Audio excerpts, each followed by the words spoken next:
इस सूरत हाल में मुल्क का सियासी मंजरनामा क्या रुख इख्तियार करेगा और बिलखुसूस पाकिस्तान तहरीक इंसाफ क्या अपने मुज़ाकरात से मुतालिक मौक़िफ़ में मजीद कितनी रचक दिखा सकेगी, जबकि हुकूमत किस हद तक तहरीक इंसाफ के मुतालबात को मान सकती है। बात करके हमारे साथ मौजूद है मुस्लिम लीग नून के सीनियर रहनुमा मियां जावेद लतीफ़ साहब। बहुत शुक्रिया मियां साहब, आपने ज्वाइन किया प्रोग्राम में। ये बताइएगा कि क्या वजह है, क्यों हुकूमत हिचकिचा रही है कि जब पाकिस्तान तहरीक इंसाफ मुज़ाकरात के लिए आमादा हो चुकी है लेकिन हुकूमत की तरफ से कोई इस पे खुल के कोई राय सामने नहीं आ रही, हिचकिचाहट का मुजाहरा किया जा रहा है, क्या वजह है इसकी? देखें, जो बात आपने ख़ुद कही, मैं बिल्कुल इस चीज़ का एतराफ़ करता हूँ और जो रिमार्क्स आज सुप्रीम कोर्ट में इंतहाई काबिल एहतराम जजेस साहबान ने दिए, हकीकत तो यही है।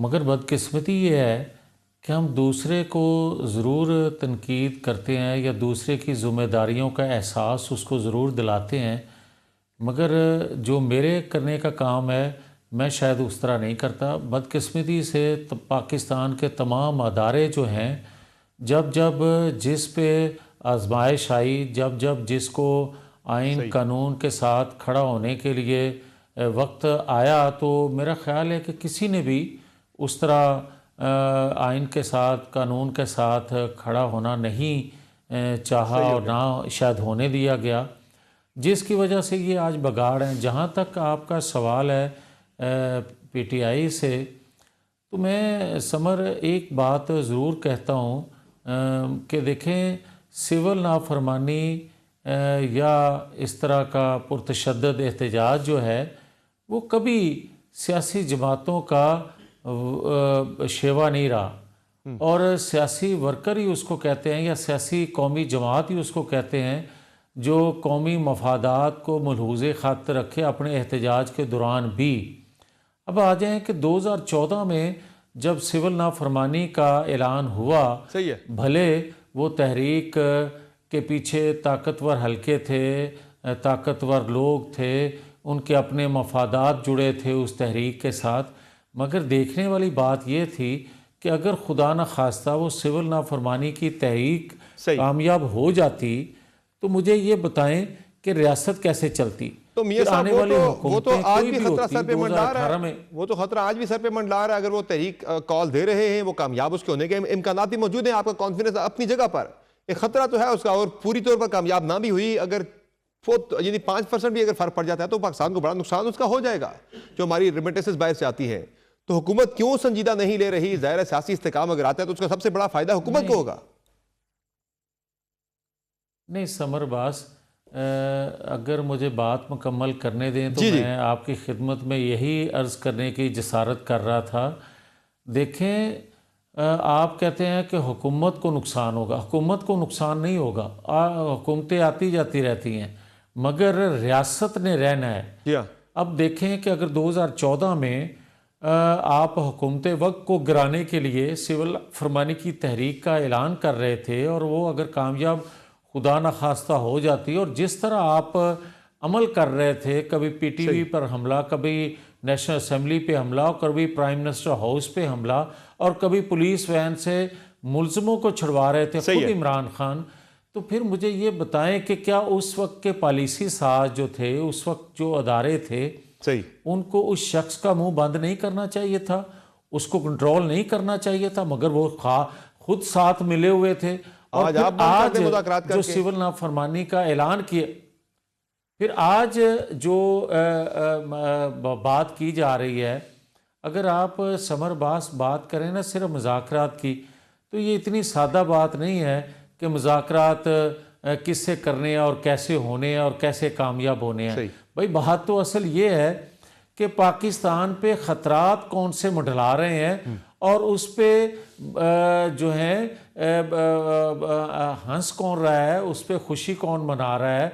वो लोग हैं जिन्होंने लॉबिंग फर्म हायर की, वो लोग हैं जिन्होंने पाकिस्तान का चेहरा कई सैकड़ों कह दिया कि लोग मारे गए हैं। ये बातें भूलने वाली नहीं हैं। अब आ जाएं, जो आप मुज़ाकरात की बात बार बार करते हैं कि हुकूमत वक्त को करनी चाहिए, मुझे पहले तो ये बताएं कि, और मैं बार बार ये बात कहता हूँ कि एक कमेटी बनी है, सियासी कमेटी, जो हुकूमत से मुज़ाकरात करेगी, जिसको बनाया है इमरान खान साहब ने। जी हाँ। अब मुझे ये बताएं कि वो कमेटी को पता है या यकीन है या समर अब्बास कह सकेंगे कि वो कमेटी कितने घंटे रहेगी या कितने दिन रह सकेगी, या उसका किया हुआ फैसला वो मान सकेगा? वो तो अगले दिन कह दे कि मैं नहीं मानता। तो आप एक देखते भी मर्तबा हैं वो अपने कोशिश तो करें लोगों ना, को किस तरह यानी बदलते ब्लफ कॉल ही हैं। सही, आप एक कोशिश तो करें, आप हुकूमती कमेटी अनाउंस करें। आप कि अपने स्पीकर जो हैं अयाज सादिक साहब, वो ये कह रहे हैं कि वो कह रहे हैं मुझे अगर किसी की मिन्नत समाजत करनी पड़ी मैं वो भी करूंगा, मुज़ाकरात जरूर होने चाहिए।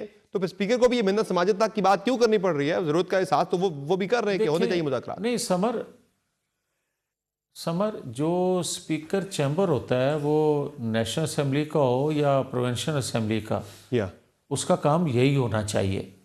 और कोई भी स्पीकर जो होता है जब मुंतखब हो जाता है तो फिर उसकी वाबस्तगी उस जमात से नहीं रहती जो उसको मुंतखब करती है, बल्कि उसकी वाबस्तगी उस हाउस से होती है, और वो तमाम लोगों के लिए एक जैसा रोल अदा करता है, इसीलिए उसको स्पीकर कहते हैं। अब आ जाएं उनकी ख्वाहिश, आपकी ख्वाहिश, मेरी भी ख्वाहिश यकीनन है कि मुज़ाकरात होने चाहिए, मगर मैं तो आपसे ये कह रहा था कि एक कमेटी बनी है जो मुज़ाकराती है, एक कमेटी वो क्यों नहीं ख़त्म करते जो अस्करी विंग को चला रही है?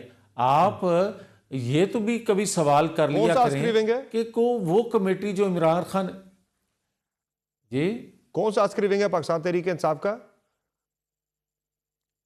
मैं वही तो कह रहा हूँ कि आप देखें कि जो बार बार हमलावर होता है इस्लामाबाद पे, जो बार बार पेट्रोल बम फेंकता रहा कानून नाफज करने वाले अदारों पे, जो बार बार मसल्ला होके आइन कानून नाफज करने वाले अदारों की तरफ से खड़ी की गई रुकावटें हटाता रहा और शेलिंग करता रहा, उस पे उनका एक मौक़िफ़ है, होता है। उस पे उनका एक मौक़िफ़ है तहरीक इंसाफ का, है। गलत या सही उनका एक मौक़िफ़ है। वो ये कहते हैं कि पुरअमन तरीके से हमें जब हमारे अहदाफ हासिल नहीं करने दिए जा रहे, बारी पुरअमन जदोजहद जब वो नहीं मानी जा रही, वो कह रहे फिर हमें क्रेनें लानी पड़ती है इस्लामाबाद तक पहुंचने के लिए, जब वो रुकावटें खड़ी कर देते हैं आप लोग। यार उसमें उनकी राय है, लेकिन ये बताएं कि अब आप चूंकि मियां नवाज शरीफ साहब के बहुत करीब समझे जाते हैं, तो मियां नवाज शरीफ साहब की मुज़ाकरात के बारे में क्या राय है? क्या वो भी इतलात तो यारी कि मियां साहब जो है वो इसको ग्रीन सिग्नल देने वाले हैं, वो कह देंगे ठीक है यार करें मुज़ाकरात? तो आपकी क्या इस पे इंफॉर्मेशन है?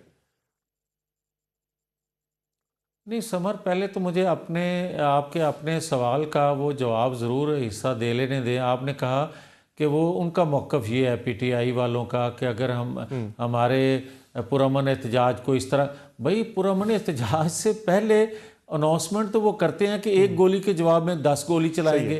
अपनी पुरअमन एहतजाज से पहले तो वो सारा लौ लश्कर तैयार करते हैं।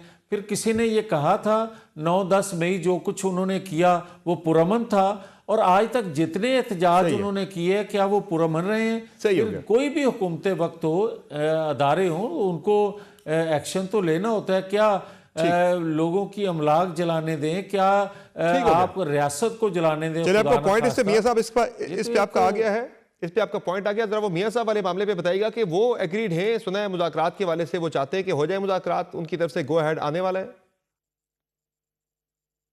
देखिए समर अब्बास साहब, कोई भी पॉलिटिकल शख्स जो है, कोई वर्कर से लीडरशिप तक कोई मुज़ाकरात से इनकारी नहीं हो सकता।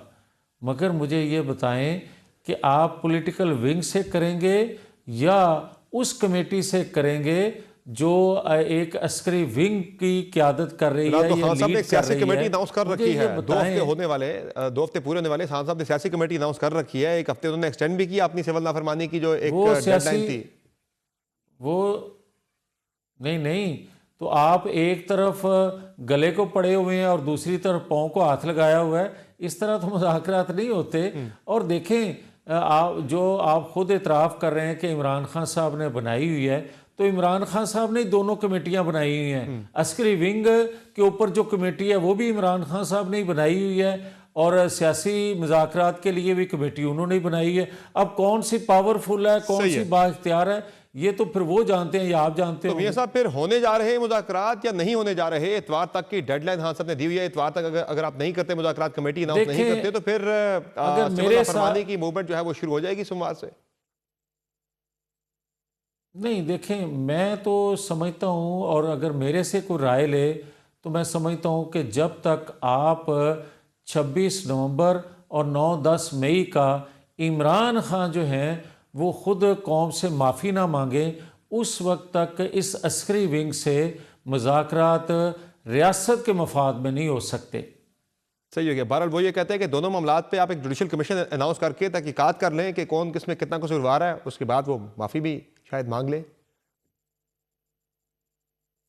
अगर ये बात है तो मुझे ये बताएं कि मॉडल टाउन वाक़या एक हुआ था तो उस पे किस पे FIR हुई थी, ये बता दिया जाए। उस वक्त के प्राइम मिनिस्टर और उस वक्त के चीफ मिनिस्टर पे। और इमरान खान ने लब्बैक तहरीक वालों को जो गोलियों का निशाना बने थे वो FIR आज तक किसी पे नहीं हुई, उस वक्त के चीफ मिनिस्टर पे भी नहीं हुई, उस वक्त के प्राइम मिनिस्टर पे भी नहीं हुई। ये मुनासिब नहीं होता कि आप एक जो इशू है उसको तो आप किसी और तनाज़र में देखें और दूसरे इशू को आप पर्दा डाल दें। देखें, पाकिस्तान ने चलना है इंशाल्लाह। अगर पाकिस्तान को चलाना है सब ने तो फिर उसके लिए एक ही रूल ऑफ गेम बनाना होगा, एक ही आइन कानून बनाना होगा। ये नहीं कि ये क्योंकि मकबूल है जी इसलिए इसको 10 खून माफ़ है, क्योंकि ये शख्स जो है जी ये अकेला है, इसके लिए कानून और होना चाहिए। ये नहीं हो सकता भाई। ठीक है, बहुत शुक्रिया मियां जावेद लतीफ़ साहब, आपने ज्वाइन किया प्रोग्राम में। नाज़रीन, प्रोग्राम में एक मुख्तसर ब्रेक लेंगे, ब्रेक से वापस आएंगे, बात करेंगे पाकिस्तान तहरीक इंसाफ का मौक़िफ़ क्या है। क्या जो आज स्पीकर नेशनल असम्बली की तरफ से एक रिस्पॉन्स आया है, पॉजिटिव रिस्पॉन्स आया है, उस पर तहरीक इंसाफ सोमवार संडे से अपनी मूवमेंट की कॉल आगे ले जा सकती है। बात होगी ब्रेक के बाद।